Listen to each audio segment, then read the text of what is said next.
Adi, jarum coklat. Gue mau bawa siapa-siapaan. Oh, iya.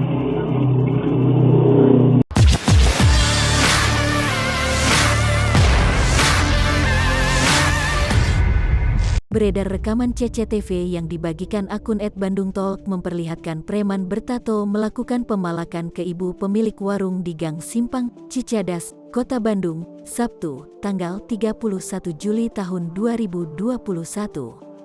Dalam rekaman CCTV terlihat preman bertato datang ke sebuah warung tanpa mengenakan baju.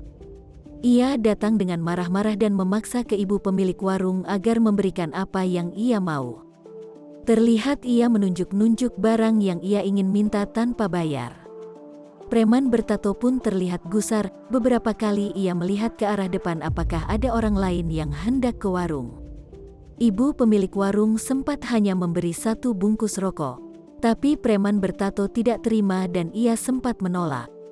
Setelah mau diambil kembali oleh ibu pemilik warung, preman bertato lalu cepat-cepat mengambil sebungkus rokok itu dan pergi meninggalkan lokasi sambil menggerutu. Tak lama setelah preman bertato pergi meninggalkan warung, tiba-tiba 2 orang pria, satu di antaranya sudah tua, datang ke warung. Keduanya terdengar meminta maaf atas apa yang telah dilakukan oleh preman bertato. Emangnya secara kekeluargaan terus beres ada ya nanya tahu ayah terlibat ke kepolisian. Emang iya kan disebutnya kriminal. Termasuk. Ya kan abdi rumaos. Kedua pria yang diketahui keluarga dari preman bertato datang kembali sembari membawa sebungkus rokok yang tadi dibawa kabur preman bertato. "Kita minta maaf ya ibu secara kekeluargaan," ucap pria bertopi. Sembari mengepal kedua tangannya, pria itu memohon agar ibu pemilik warung memaafkan tingkah laku saudaranya dan sudi untuk memberikan maaf. Pria itu juga bermohon agar masalah ini tidak diperpanjang kepada pihak kepolisian dan bisa diselesaikan secara kekeluargaan.